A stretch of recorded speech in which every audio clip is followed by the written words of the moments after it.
Good afternoon and welcome along to this live session along with Denise Fay. We are going to be talking today about the Trilogy of Marketing, and I've known Fay for some time now, so I'm really glad that Fay has been able to join with us today. So welcome along, Fay, or Denise Fay, should I say? Sorry. So tell me, how has your day been going? Oh my goodness me. Ho, ho, ho. Happy Christmas, Andrew. It is just mental. It's been busy trying to finish up for the year. Well, at least before Christmas. But it's good. I'm delighted to be here, as always. Excellent. Excellent. Well, the reason why I was thinking of marketing is one of those things. Whenever we start to look at the new year, what have people got in place? Do people do marketing? What is marketing? Some of those things.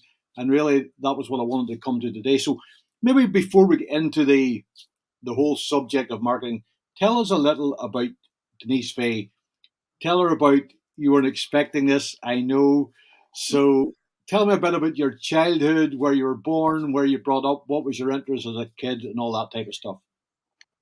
Seriously, you want to tell me about all my interests as a child?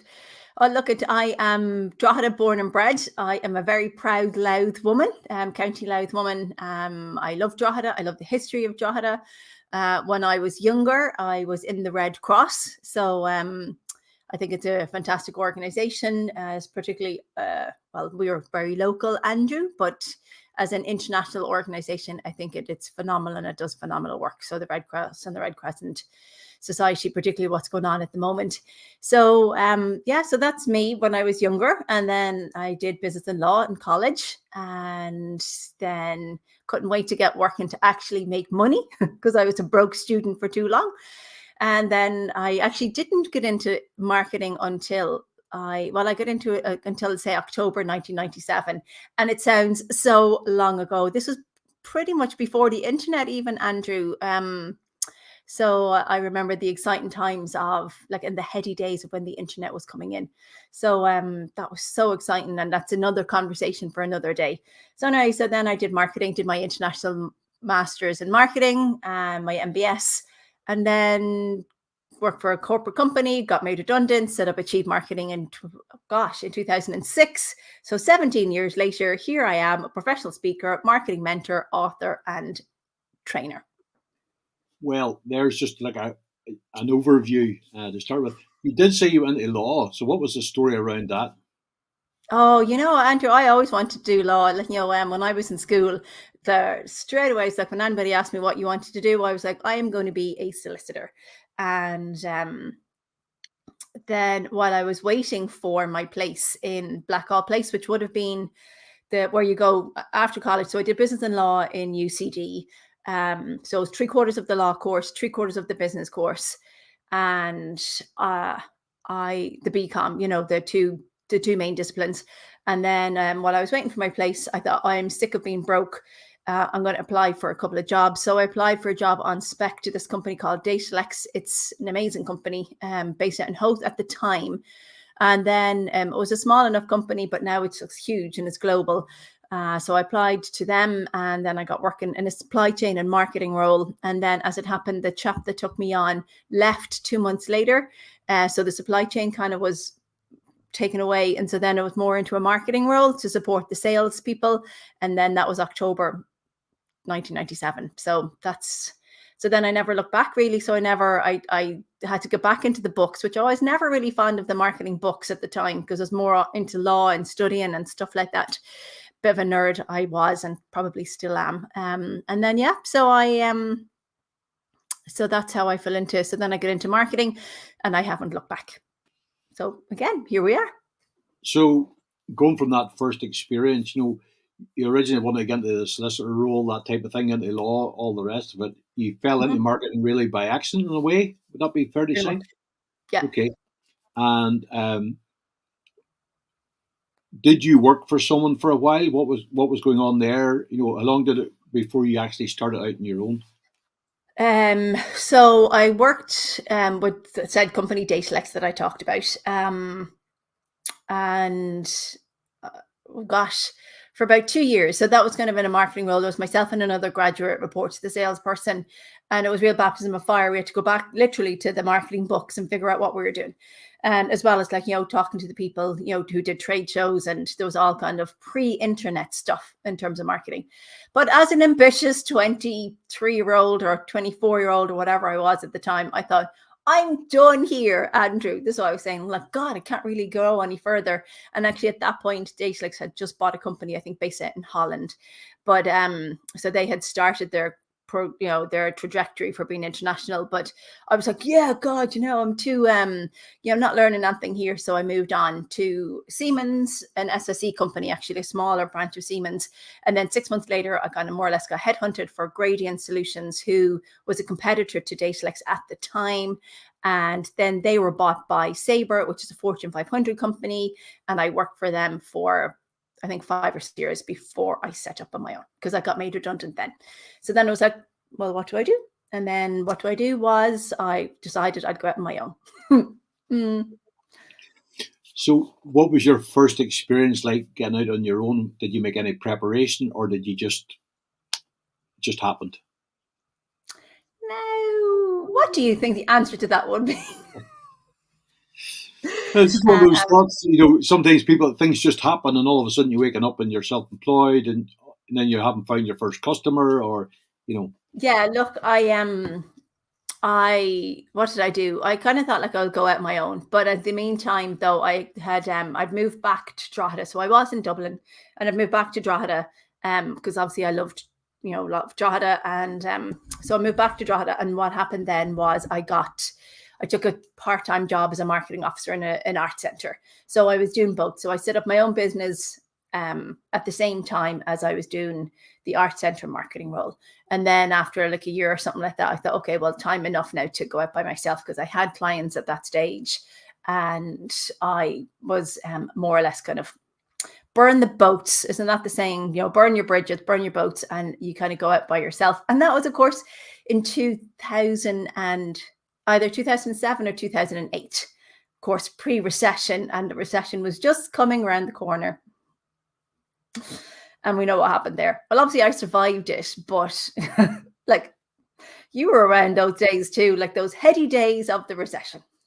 Well, that was back 2008, 2009, really. It was coming in. Yeah, Yeah. I remember I was working for a promotional clothing company at that time, and we had a big order for 500 jackets for one particular client, and they just cancelled it. And I had already the stuff ordered in.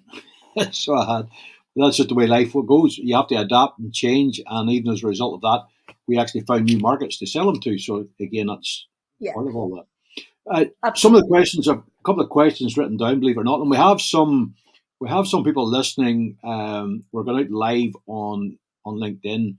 Can't see that actually on the system here, but we have ones on LinkedIn. If you have a question, drop it into LinkedIn, make a comment. And hopefully I'll be able to pick that up from my mobile phone actually today. So thinking about marketing, what would you say, what's the best description you could give to that small business owner, somebody who's not into marketing? How would you describe marketing to someone? What's the best way? Well, gosh, the best way to describe marketing really would be to marketing is all about like just understanding what your client needs, delivering it to them at a profit. And really that's what it is. I think once you start understanding what your customer really wants, that really is the crux of it. And then you just deliver it. And then, of course, you make a profit. So there's a lot of people who don't make a profit on it. So I think that's really key to marketing as well. So if you were to break that down to like understanding what your customer wants, delivering it to them and giving it to them at a profit, well, for profit for yourself, there's actually quite a lot in there, even though there's actually only a few words. One of them would be like, we talk about here, the trilogy of marketing, but it's like understanding what your customers want rather than what you want to give them. Because sometimes there is a disconnect, right? So sometimes there is a difference between what you want to give them as opposed to what they want. And so actually understanding it. So that's probably the first part of the trilogy, which would be like, who is your target market? But also like, it's not just, and I guess, I'm not going to go on my marketing, soapbox I promise I won't. I promised myself I wouldn't, and I promise you that I won't either, Andrew. But what happens is a lot of people kind of like, confuse marketing with just promotion stuff. And it's like, then how do you tell people what it is that you do? So once you find out what they want, obviously you to deliver it, but then how do you deliver it and how do you tell them what you can do? That's obviously in the communication side of things, but that's not just marketing. Do you know what I mean? Like, it's not, marketing is a discipline more so than just a few action items. And once people kind of put marketing at the heart of their business, I think then things do change, particularly for small businesses, rather than just kind of focusing on the channels or the method in which you get your message out there. You were saying about, you made a comment about finding out what your potential clients want, what they want from you. Yeah. It was interesting. I was reading some articles to do with business tips from Santa Claus. So Santa Claus gets his audience, gets his target market he's delivering his gifts to, and they send him letters. And those letters have detailed what they're looking for. So, what ways have you found best for people to tell you or to tell others what they're actually looking for? Well, the best way, to be honest, is to ask. I mean, like, if you've got people who you serve. So if you're a coach and you're looking to get into, like, executives or C-level suites or other fellow business owners, then you need to find out where they are and actually have chats with them. Because Andrew, that I'm a firm believer in having chats with people. So you can just, even by asking people questions and by having conversations, it's amazing what comes out from those conversations, particularly because people may not know why you're asking the questions, for a start. So I guess the art would be asking, I guess really when you break it down, as I'm thinking and talking at the same time, it's really the power of asking the right questions to the right people, because that way then you will get to know it. And it's also not just talking to one or two people, it's actually talking to as many as you can in that target group that you want to target, but you know what I mean? It's actually talking to that as many as you can so that you can perhaps find a pattern. And it is interesting in those conversations that many people don't have them, Andrew. Like, many people just don't take the time to have the little conversations, but that's when you get those little nuggets that you can't find anywhere else, and that somebody actually says something to you. So it could just be like, a passing moment. So you could say something to me, oh, do you know what? And we're just going to use marketing. Oh God, I can't get clients. But the reality is that you can get clients, because if you've got a business right now, you more than likely have clients. You're just not getting as many as the clients that you want. And so therefore, that's a conversation. So then that will be a question that I could ask you, going, well, what did you do before? And then a question. So obviously asking the right questions tumbles out the right answers. But as long as you're savvy enough to write down the answers and then start seeing a pattern, then you'll be able to find it. Yeah, it's interesting. I mean, if you come to my website, it's thebusinessmindset.co.uk, and you come to it, you'll find there's material there on mentoring, and there's material there on mastermind groups. But the reality is that people don't really want those in themselves. It's what it does for them. And correct. Yeah. Sometimes we forget that we're busy trying to sell, I call it, those things. But it's really, people are looking for more time, people are looking for more knowledge, people are looking for help, support, all those different elements. So then that's maybe whenever you talked about knowing your audience, knowing the message, you need to really be messaging the real needs that they have rather than the product sometimes. Would that be a fair comment? 100%, absolutely. And I think, going to that point, like, a lot of times, and I guess we're all guilty of it, right? Because we're all business owners and we really want to be able to not necessarily show our, expertise, but we want to be able to say, hey, this is what we do. But you've hit the nail on the head by saying, through using your masterminds and through using your mentoring, people will be able to run a better business, right? They'll be able to run a better business. They'll have more time to spend with their family. They'll have a more productive business. They'll have a more successful business. They'll have a more profitable business. And it's only through masterminding, because of the accountability that you provide, the advice that you provide, the research, the information, etc. So that's how you provide it. But at the same time, we do need to think about what it is that people want.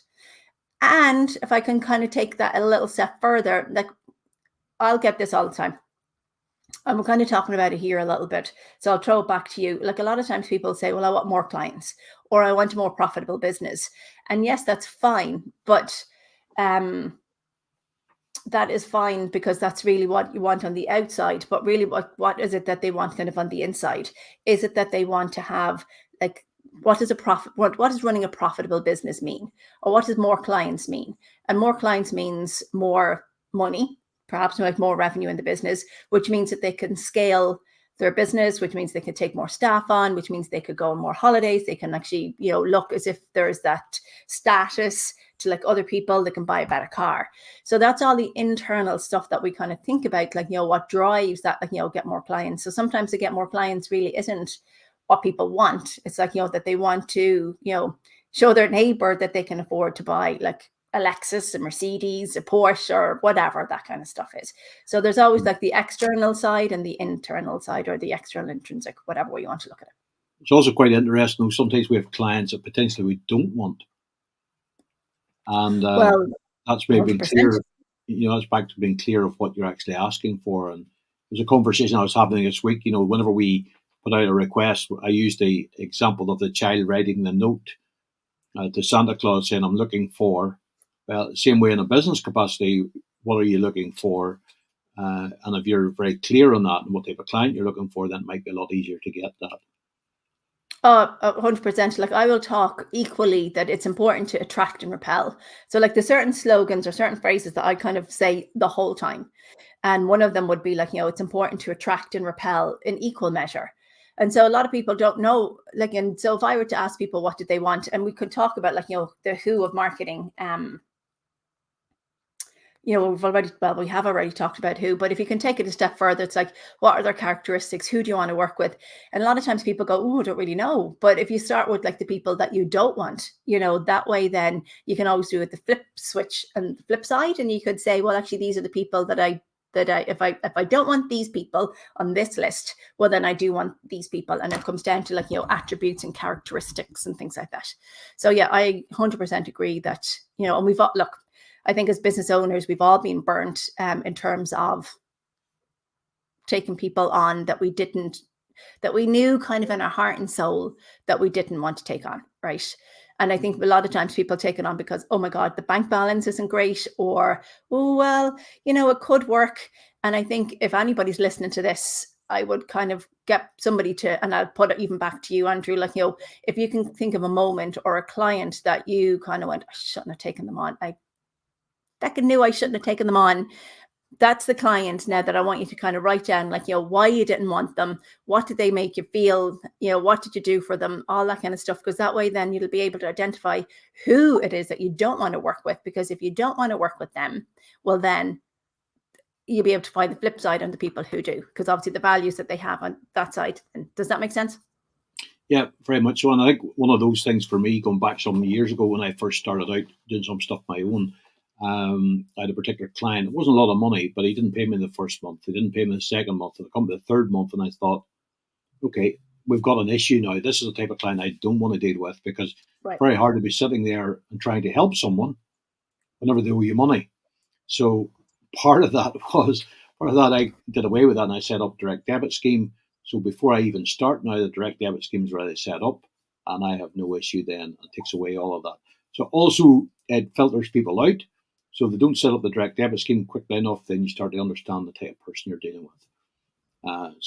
Unless it has to fit in with you to some extent. You talked about other people. You talked about other people knowing what they want and things like that and what they do.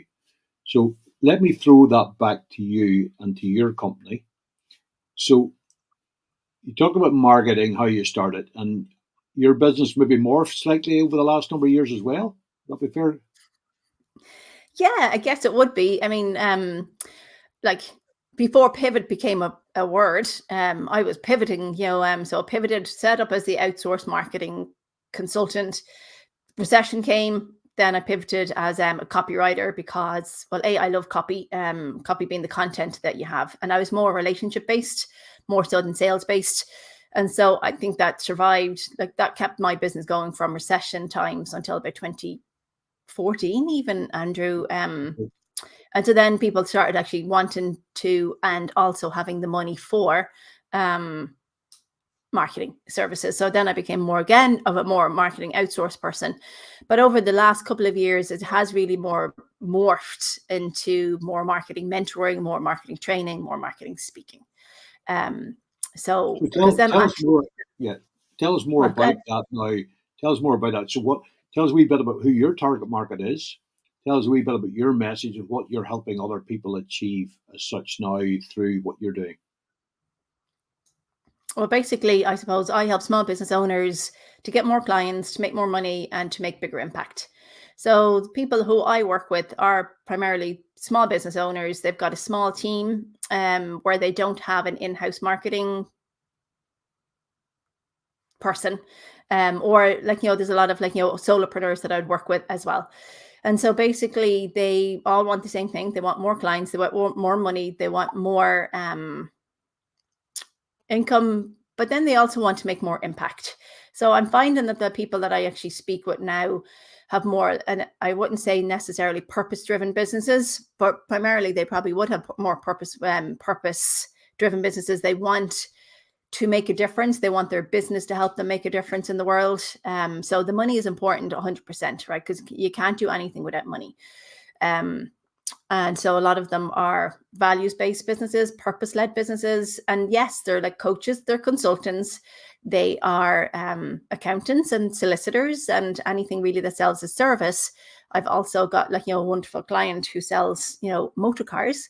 So there's a wide range in there, but there's always something that makes them want to be, or to be like, a little bit different and give back to their community. Does that make sense? Yeah, no, fantastic. So if people are wanting to speak to you, what's your preferred communication channel to you? Probably email.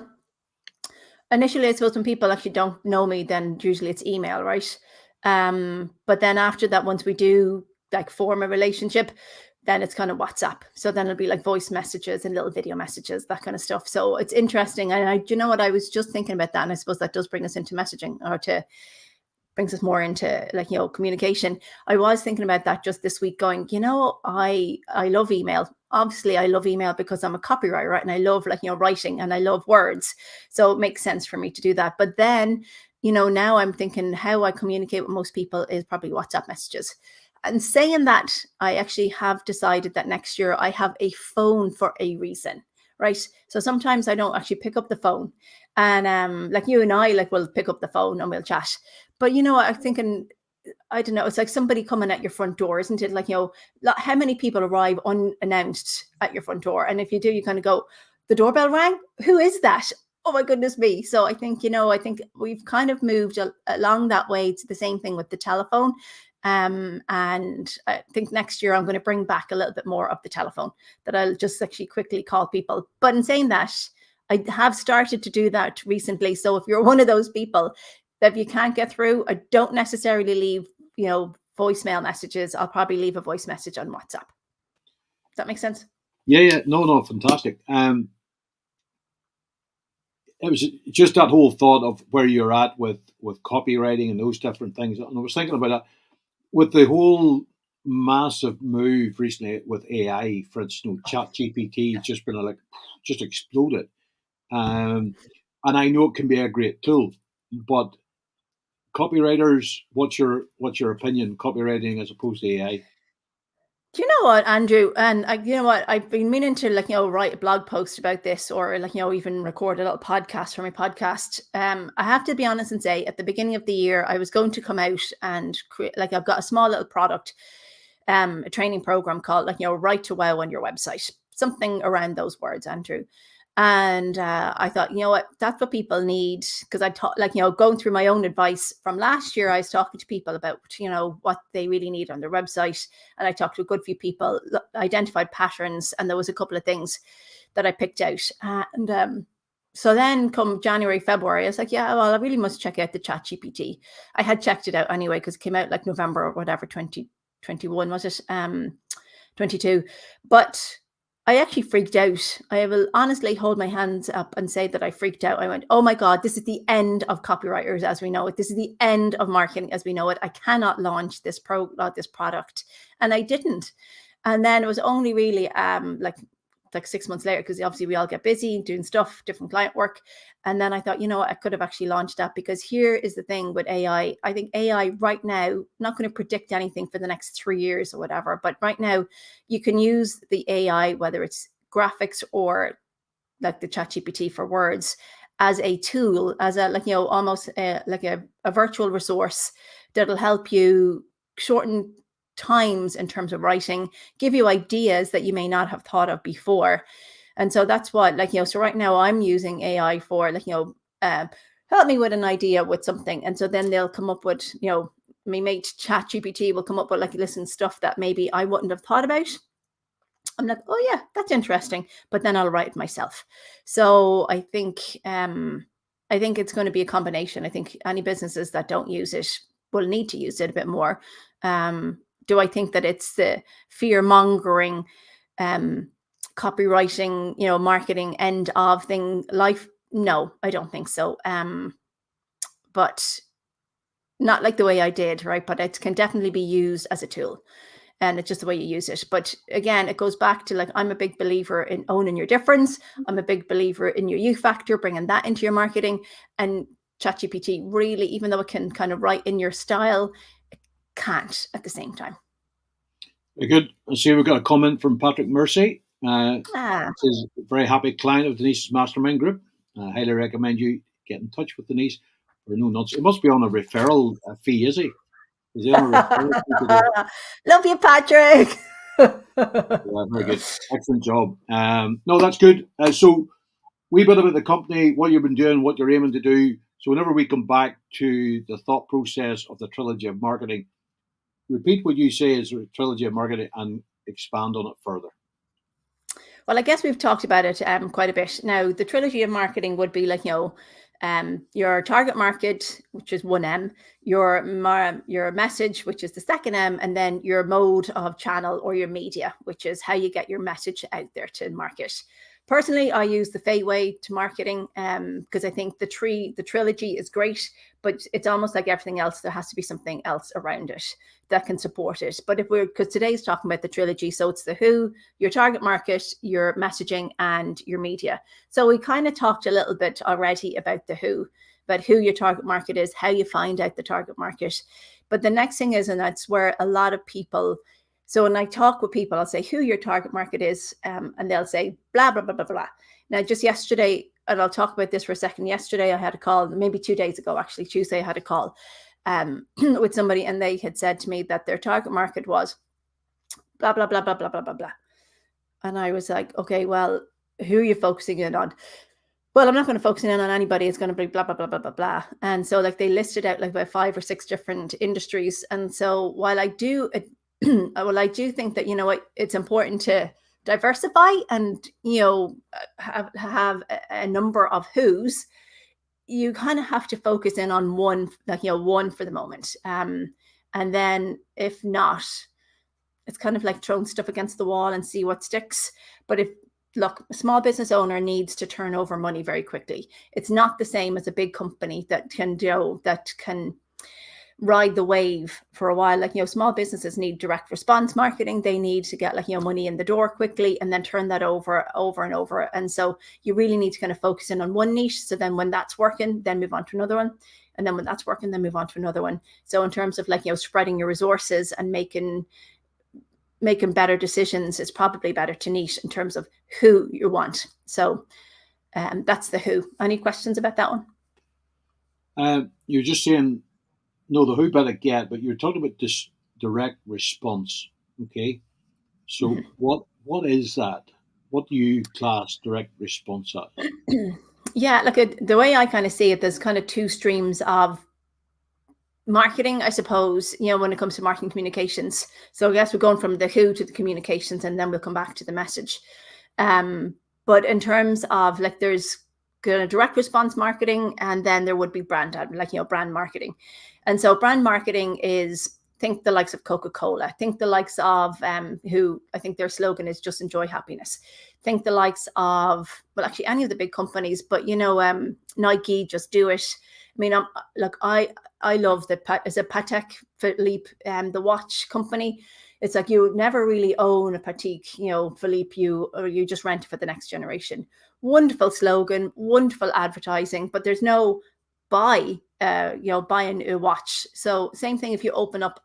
Now, I don't know if you open up Marie Claire, but you could go with any of the the bigger magazines, right? You open them up and you've got beautiful people kind of lounging around, looking gorgeous. And then you've got the designer label underneath it. So it's kind of, it could be makeup, it could be clothes, it could be fashion. Well, fashion is clothes. But anyway, so they're just promoting their stuff and it's just brand awareness. Whereas if you look at a small business owner, what cash flow is key to a small business owner. I've worked with enough accountants to know, and I've known my own bank account to be up and down to know that cash flow is king. And so therefore, what you do in your marketing and whatever channel you use, you must look for a response.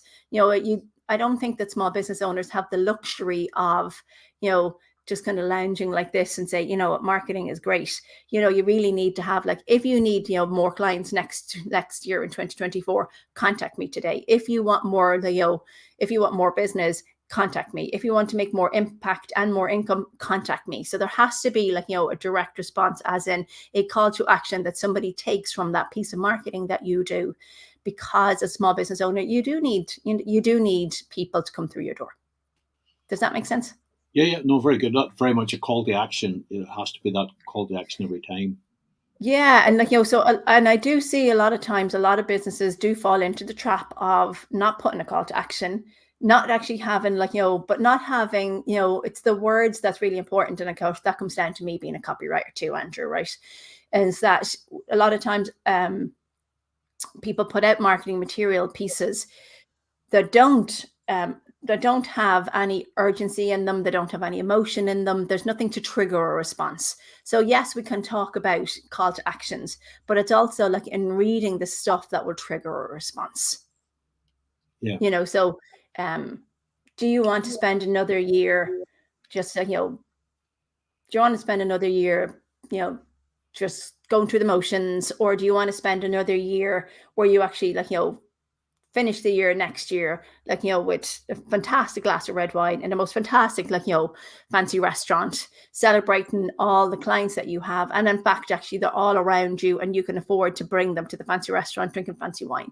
So that's an emotional response that will trigger somebody who wants to have that kind of, well, actually, I do want to have people here who that I'm paying for in this fancy restaurant. And I'm just using that as a off the cuff remark. So that's the difference. So there's emotional trigger in that. But there's no, even if you notice, when I actually kind of just ad-lib that, there's no call to action in it. Yeah, and the other thing, you mentioned a couple of things in the conversation so far. You talk about those fancy adverts and luxury brands or whatever. But those luxury brands are really selling a lifestyle. And I suppose in many ways, what we do, other coaches, consultants, speakers, they're selling a lifestyle and helping people certain things there. So I suppose through your marketing, you're trying to give them something that they haven't got potentially. Would that be a fair comment? Yeah, I hear what you're saying about you're selling a lifestyle. Absolutely. And I think here's the thing actually that I want people to realize what I'm saying is that you, even through your direct response marketing, so your marketing channels, you can still build your brand, but the primary concern shouldn't be to build your brand or to build your brand essence, because that likes don't put money in the bank, right? And that's what I said from the very beginning. Marketing is all about identifying and satisfying customer needs at a profit. And so yes, you can still build a lifestyle brand, what we talked about earlier on. Do you want to have more profit, more, what does that mean? So what, etc. Those questions come into it. So yeah, I agree that, you can build, they're building lifestyle brands, but they're not necessarily looking for cash in the door today or tomorrow, which is what, as a small business owner, you should be doing. No, fair comment. So you talked a lot about channels and different things of marketing you're talking about there. What are the most favorite challenge for the small business owner at the moment? Which ones are bringing best results, have you found, or is it different for every industry? Okay, you know what? It's different for every industry, because I got that asked, that question asked all the time, Andrew, and it really is different for every industry. But also, not only is it different for every industry, it has to be different for the business, the individual business. And I actually do like to say, I know I've kind of mentioned it briefly, but like the system that I'd use, like, the Fay system to marketing, it's really like a system that will be created for every business on their own. So do you remember the time last year when people were on, was it Instagram, because it was following on the TikTok phenomenon? And I say that as an older person, TikTok phenomenon. But do you remember that one, Andrew, where people are like this? And there was all those kind of words coming into it. And I remember thinking, you are going to look back in years to come thinking you look like a complete idiot, right? Honest to God. So brilliant if that worked for you. But there were so many people when you could see them going, and they just looked uncomfortable. That is not a return on your investment, because ultimately you're putting, like, you're doing stuff and you go, oh my God, why am I doing this? But everybody else is doing it, so now I have to do it. And so that is not something that I would advocate. So look, if anybody's listening here looking for what ways to work best, you really need to test and measure. Like, Achieve Marketing Headquarters, I love to say test and measure, and yield is one of the last, it's the last Y in the Fay way. In order for your marketing to be better, you need to test and measure and try new things. Yes, try social media. Yes, try the reels. Yes, try PR, and really, ideally, introduce a new marketing method every month. That's really what you need to do. And that's what I work with on my Achievers Club with people. It's what I do one-to-one. Like, we start off with something, we see how it works. If it works, we kind of make it bigger because we test small, and then we add on something different and something different. So the amount of people who say to me that LinkedIn is my preferred choice. I'm like, how many clients are you getting from LinkedIn? How many hours are you putting into LinkedIn? And here again is another thing, Andrew, where people kind of, particularly small businesses, they'll see the time, or sometimes maybe they don't see the time that's put into social media, whether it's like creating graphics or creating articles or things like that, rather than saying paying a PR company to get them some PR press coverage. And so, they'll say they can't afford that. But then if you're actually being featured in, let's say, or even advertising, in a magazine, in an industry magazine, or attending a marketing trade show or something like that. Even you referenced it there. I know, Andrew, like, sometimes people forget just walking around with your own branded shirts and branded t-shirts. That's a mode of marketing that could easily be, it's effective. I mean, you give it to clients. Like, I go to yoga every Monday. I love it. I love my yoga teacher, and but she created like the lovely hoodies. And so now we all walk around with hoodies and hats with her logo on it, which is great, because then people say, oh, you do yoga? I'll say, yes, I do. I have a fantastic yoga teacher. And it actually helps people like me, who's a not referral partner, but somebody who loves Kathy, and I would recommend her to everybody. But it's a conversation starter that sometimes I may not forget, but the other person sees. So things like that, branded wear, as opposed to spending time and effort on your social media. And also, whenever you're wearing branded things like that, also creates a community or a tribe, or whatever way you want to call that. And absolutely. I see that, especially in the fitness industry, you see a lot of people that buy into it, and they'll pay a lot of money, sometimes even for the garments or whatever, as well as the advertising that it does, or marketing that it does for people, which is always important. So you talk a wee bit about, let's just go back to that trilogy of marketing. So what bit have we still got to finish that you want to dwell on for a bit? We still have to focus on the messaging part, and that's a really key part, Andrew. I'll always say, a confused mind never buys. I got that from one of my mentors years ago, and it's stuck in my mind. And it's like one of those things where I talk about attract and repel. I talk about a confused mind never buys. And it's like, when you go to that networking event, and I'm sure you've never been there, Andrew, at a networking event, because you're so crystal clear. But some other people may have been at a networking event, and when they're looking, and now that we're all back networking, thankfully after COVID, but when you go and you look over somebody's shoulder because you're talking about what you do, and then people couldn't care less. And so it's to kind of avoid that glazed eye syndrome. It's really to be very clear on what it is that you do. So again, I had a call last week, and I need to write down these little anecdotes, these little stories. But then the person I was talking with was like, I am crystal clear on my message. I'm like, okay. And so you have to be very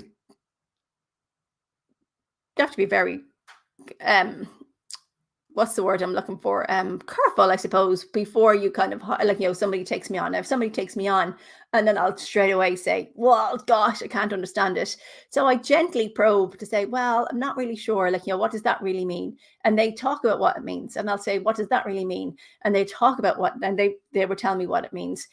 And it was all about they're trying to create adverts.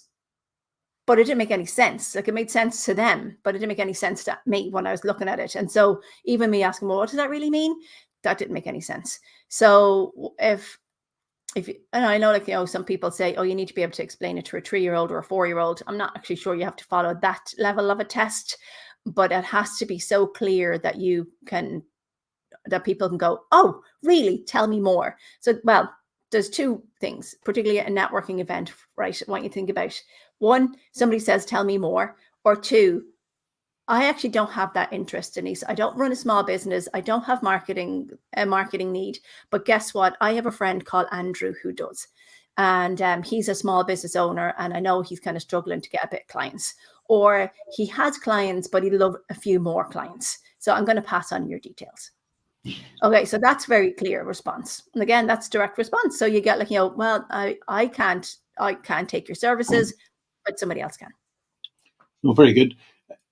Again, I think sometimes you come to networking events, wherever you ask people, what do you do? And they might say, well, I'm a marketing manager. And they use that analogy. So, no, that's what you actually are. That's not what you do.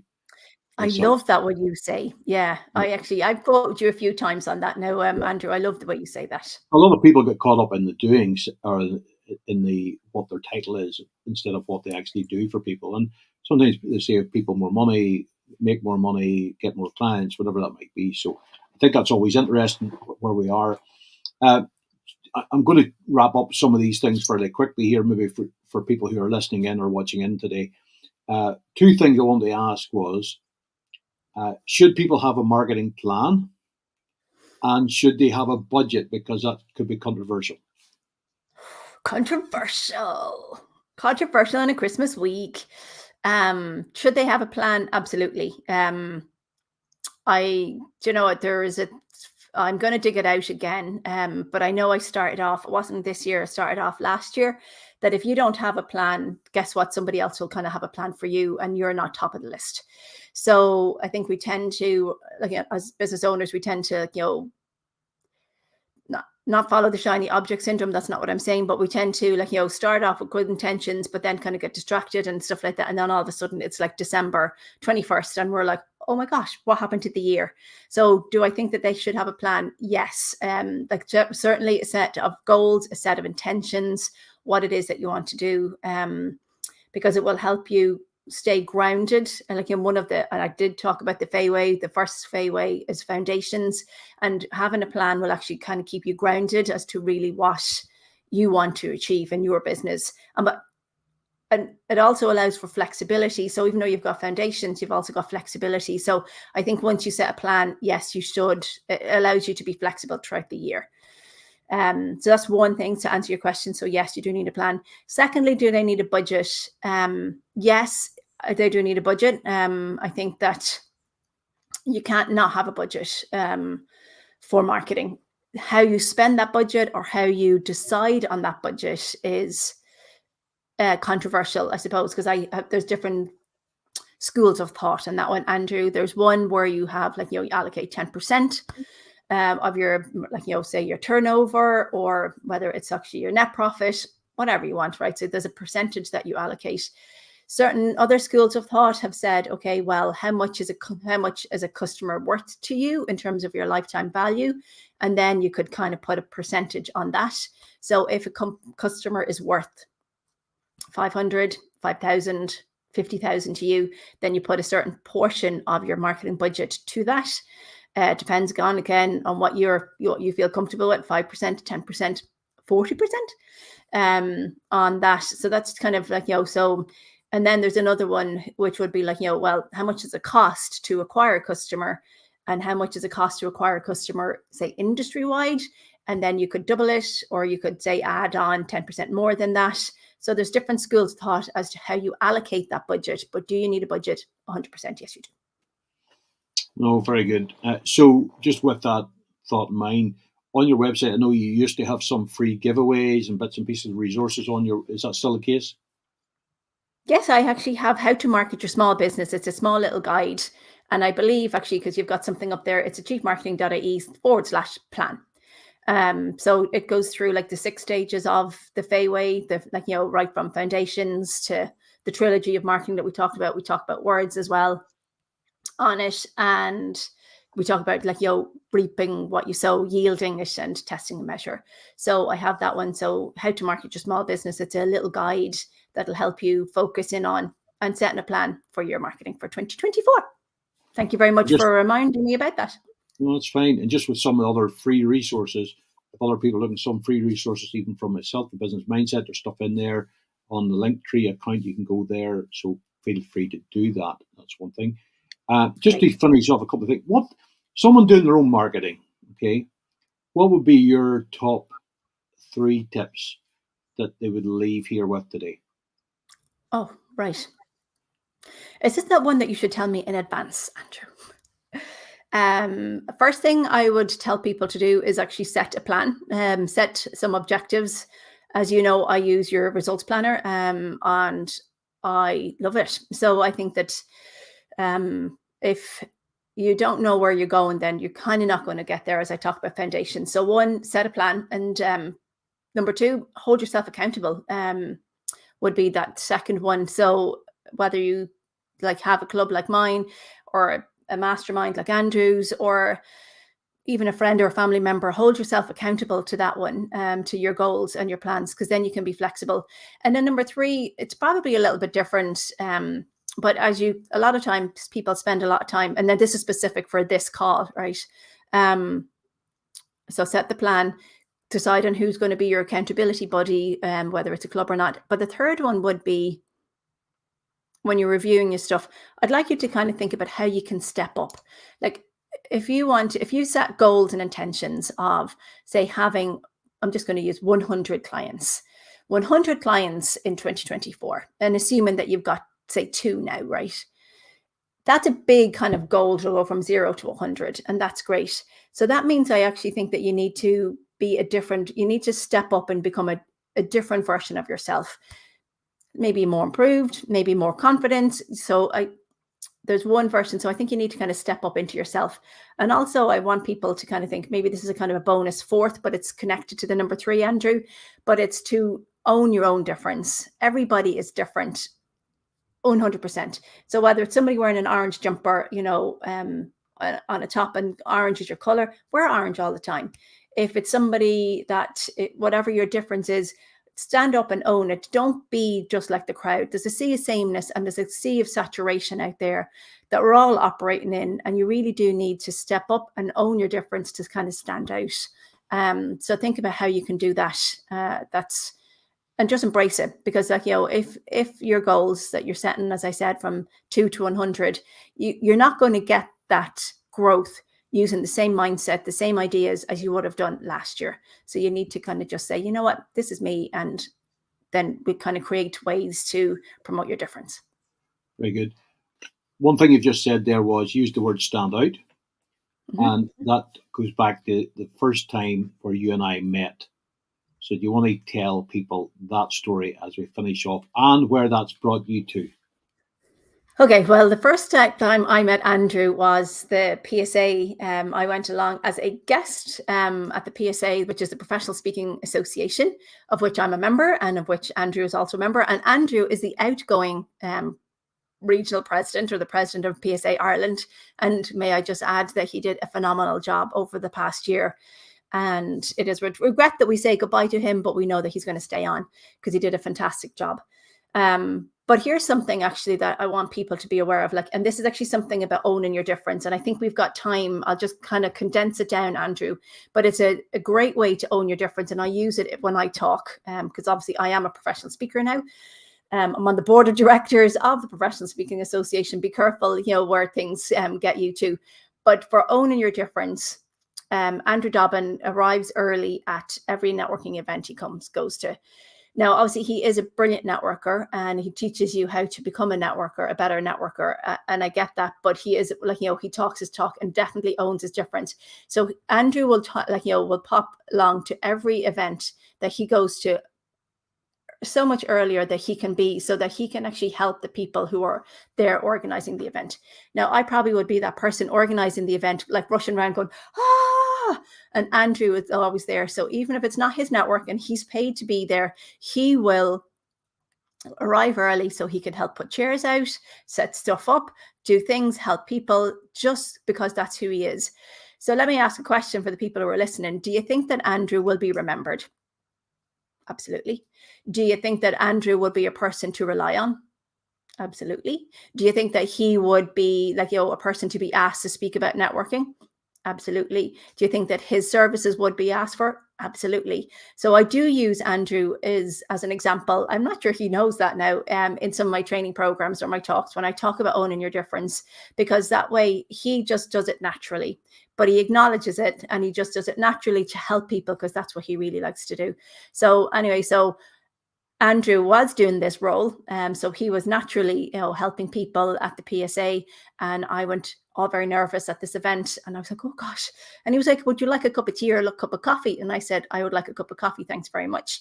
And then the rest, they say, is history. What was it? 5 years later. And we're best buds now. And you've got a new role as a marketing director of PSA. Yeah.